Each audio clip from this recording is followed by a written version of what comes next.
hello friends की खबर आपनालोकर निश्चय ভাল মই ফনিতাই স্বাগতম জনাইছো মোৰ ইউটিউব চেনেল ফনিতাস ক্ৰিয়েচনলৈ फ्रेंड्स আমি আজি কথা পাতিম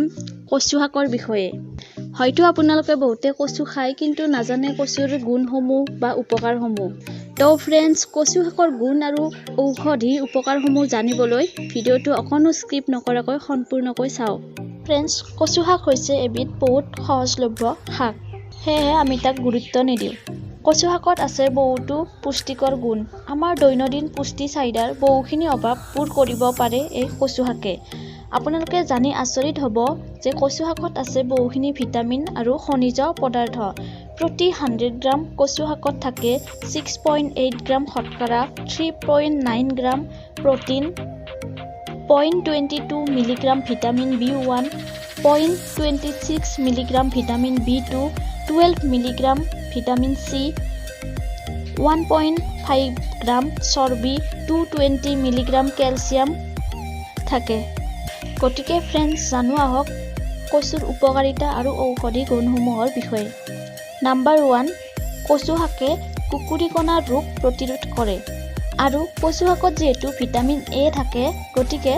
ভিটামিন A ৰ অভাৱত হোৱা সকলোখিনি ৰোগ নিৰাময় কৰে কচু শাকে নিয়মীয়াকৈ কচু শাক খালে চকুৰ দৃষ্টিশক্তি বৃদ্ধি হয় নাম্বাৰ 2 ছাল আৰু মুখৰ ৰোগ নিৰাময় কৰে কচু শাকে কচু শাকত যেহেতু vitamin A vitamin B vitamin C গুটিখিনি পোৱা যায় গতিকে কচু শাক খালে আমাৰ স্কিনৰ যিখিনি প্ৰবলেম আছে বা মুখৰ প্ৰবলেম দূৰ হয় নাম্বাৰ 3 কচু শাক হৈছে আইৰণ সমৃদ্ধ খাদ্য যাৰ বাবে কচু শাকৰ সমদৰ বেছি নিয়মীয়াকৈ কচু শাক খালে আমাৰ শৰীৰৰ তেজৰ হিমোগ্লোবিন বৃদ্ধি হয় কচু শাক খোৱাৰ ফলত আমাৰ তেজবোৰ সাফাও হয় নাম্বাৰ 4 কচু শাক খালে হাৰ্ট এটেক আৰু ষ্ট্ৰোকৰ আকাংক্ষা কমি থাকে কচু শাকত উচ্চ মাত্ৰাত পটাছিয়াম পোৱা যায় যিয়ে হৃদয় ৰোগ আৰু ষ্ট্ৰোকৰ পৰা আমাক দূৰত ৰাখে কচু শাক খালে তেজত কোলেষ্ট্ৰল কমে যি উচ্চ ৰক্তচাপত ভোগা ৰোগীসকলৰ বাবে বৰ উপকাৰী নিয়মিত কচু শাক খালে কোলন কেন্সাৰ আৰু ব্ৰেষ্টৰ কেন্সাৰ হোৱাৰ আকাংক্ষাও কমি থাকে নাম্বাৰ 5 কচু শাকে কোষ্ঠকাঠিন্য ৰোগ দূৰ কৰে গতিকে যিসকল ব্যক্তিৰ কোষ্ঠকাঠিন্যৰ সমস্যা আছে তেওঁলোকে কচু খাব পাৰে কচুত প্ৰচুৰ পৰিমাণে ফাইবাৰ বা আঁহ থাকে যিয়ে খাদ্য সহজে হজম কৰাত সহায় কৰে নাম্বাৰ 6 কচুৱে আমাৰ শৰীৰৰ দাগ নাইকিয়া কৰে কচু শাকত প্ৰচুৰ পৰিমাণে ভিটামিন C থাকে সেয়েহে আমাৰ শৰীৰৰ দাগ নোহোৱা কৰাত কচুৱে সহায় কৰে গতিকে শিশুসকলক সৰুৰ পৰাই কচু শাক খুৱাব লাগে নাম্বাৰ 7 কচু শাকত বিভিন্ন ধৰণৰ ভিটামিন আৰু খনিজ উপাদান থকাৰ বাবে গৰ্ভৱতী মহিলা আৰু শিশুৰ বাবে কচু শাক বহুত উপকাৰী কচু শাক বহুত সহজলভ্য গতিকে দুখীয়া পৰিয়ালৰ গৰ্ভৱতী মহিলাসকলেও ভিটামিন আৰু আইৰণৰ বাবে নিয়মীয়াকৈ কচু শাক খাব পাৰে নাম্বাৰ 8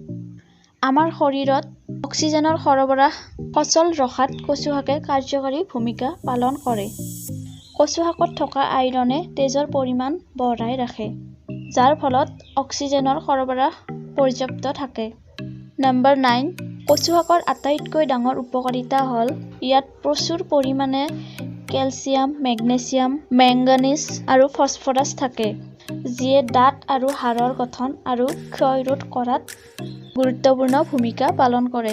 কচু শাক খালে কেতিয়াবা আমাৰ ডিঙিত ধৰে গতিকে কচু শাকৰ আঞ্জা বনাওঁতে